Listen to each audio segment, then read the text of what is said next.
नमस्कार प्रिय भक्तों, आज के हमारे इस वीडियो में हम आपके लिए सावन महीने की भोलेनाथ की एक बहुत सुंदर कहानी लेकर आए हैं। जैसा कि आप सभी जानते हैं कि 30 जुलाई से सावन मास शुरू होने जा रहा है। हमारे चैनल पर श्रावण महात्म्य की कथाएं 30 जुलाई से शुरू होने जा रही हैं। आप भी इन कथाओं को श्रवण करके भगवान भोलेनाथ की कृपा प्राप्त करें। आप लोगों से अनुरोध है कि कथा पसंद आए तो लाइक और कमेंट जरूर किया करें। आप लोग लाइक और कमेंट बिल्कुल भी नहीं करते, तो चलिए शुरू करते हैं।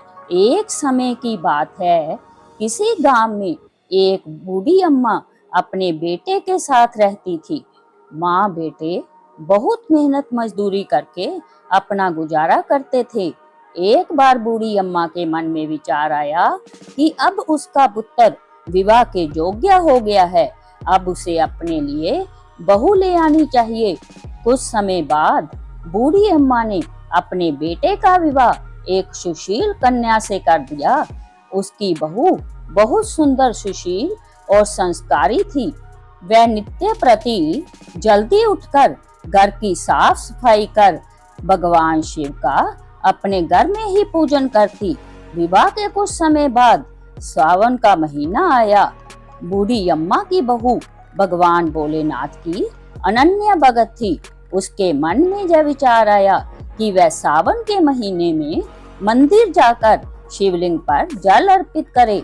अपने मन में आए विचार को उसने अपनी सास से कहा, माता जी, सावन का महीना शुरू हो गया है, मैं शिव मंदिर जाकर पूजा पाठ करना चाहती हूँ, शिवलिंग पर जल अर्पित करना चाहती हूँ। लेकिन बूढ़ी अम्मा ने उसे मना कर दिया और कहा, घर में ही पूजा कर लो, मंदिर जाने से समय बर्बाद होगा, इतने समय में घर का सारा काम हो जाएगा। यह बात सुन बहू उदास हो गई, कुछ नहीं कर सकी। उदास होकर घर के कार्यों में लग गई। उस दिन उसने कुछ अन्न जल ग्रहण नहीं किया। अगले दिन बहू कुएं से जल लेने गई। रास्ते में उसने देखा गांव की दो लड़कियां पूजा की थाली सजाकर मंदिर की ओर जा रही हैं। उसने उन्हें रोका और पूछा, तुम सब कहाँ जा रही हो?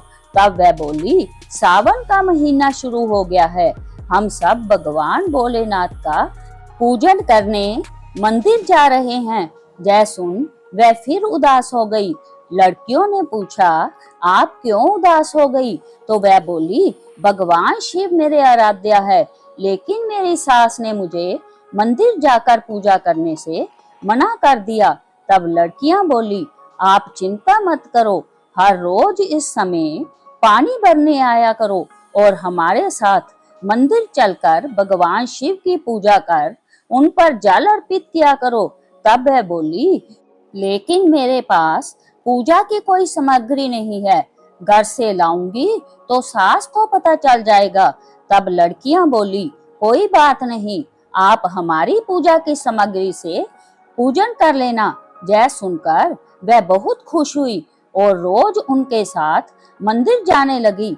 वहां वह शिवलिंग पर जल चढ़ाती और भक्ति भाव से भोलेनाथ की पूजा करती और उनसे कहती, मैंने अपनी सास से यह बात छुपाई है, इसके लिए मुझे क्षमा कर दीजिएगा। ऐसे ही पूरा सावन का महीना बीत गया। सावन के अंतिम दिन उसने सोचा, पूरा महीना मैंने इन लड़कियों की पूजन सामग्री से पूजा की है, आज तो मुझे अपना कुछ भोलेनाथ को अर्पित करना ही चाहिए। ऐसा सोचकर उसने अपनी नाक से सोने की नथ उतारी और उसे धोकर शिवलिंग पर अर्पित कर दिया और पूजा कर घर आ गई। घर आकर वह अपनी सास से नजर छुपाकर इधर उधर घूम रही थी, क्योंकि वह जानती थी कि उसकी नाक में नथ न देखकर सास जरूर पूछेगी कि नथ कहाँ गई। ऐसे ही दोपहर हो गई। तभी अचानक सास की नजर उसकी नाक पर गई और नाक में नथ न देखकर सास ने पूछा, बहू तुम्हारी नथ कहाँ है? तो वह बोली, माँ जी मुझे नहीं पता, शायद कहीं गिर गई होगी। सास बोली, अच्छा तो जय बताओ कि तुम आज कहाँ कहाँ गई, वहीं जाकर ढूंढ लेंगे। वह बोली, मैं सुबह पानी भरने गई थी, तब तक तो मेरी नाक में नथ थी, इसके बाद मैं उपले थापने गई थी। सास बोली, चलो वहीं चलकर देखते हैं। दोनों वहां पहुंचे जहां बहू ने उपले आज थापे थे। सास ने बहू से कहा, चलो अब यह उपले तोड़ कर देखते हैं। दोनों सास और बहू उपले तोड़ने में लग गई। जैसे ही दोनों ने उपले तोड़े, दोनों के उपलों में एक एक नथ निकली। सास बोली, नथ तो एक ही थी, यह दो कैसे हो गई। इसके बाद सास ने एक एक करके सारे उपले तोड़ने शुरू कर दिए। अब सास उपले तोड़ती जाए और उन सब में से नथ निकलती जाए। सास ने बहू की ओर देखा और पूछा, यह क्या माजरा है। बहू ने सास से क्षमा मांगते हुए सारी बात उसे बता दी और कहा, जय भगवान भोलेनाथ का आशीर्वाद है, आज मैंने सावन की समाप्ति पर उन्हें अपनी नथ अर्पित की थी और उन्होंने मुझे इतनी सारी नथ वापस कर दी। सास बहू की बात सुनकर बहुत खुश हुई और बहू से कहा, सावन माह में स्नान, जप, तप और दान का इतना महत्व है, तो अगले साल हम दोनों मिलकर शिवलिंग पर जल चढ़ाएंगे और पूजा पाठ करेंगे। अगला सावन का माह आने पर दोनों सास बहू ने नियम से सावन का स्नान किया, पूजा पाठ, जप तप किया। भगवान भोलेनाथ की कृपा से बूढ़ी अम्मा का घर अन्न धन के भंडार से भर गया। बहू को एक सुंदर पुत्र रतन की प्राप्ति हुई। हे भोलेनाथ, जैसी कृपा बूढ़ी अम्मा और उसकी बहू पर करी, वैसे ही इस कहानी को कहते सुनते और हुंकार भरते सभी पर करना। जय भोलेनाथ। तो जय थी सावन मास की पुण्यमयी कहानी।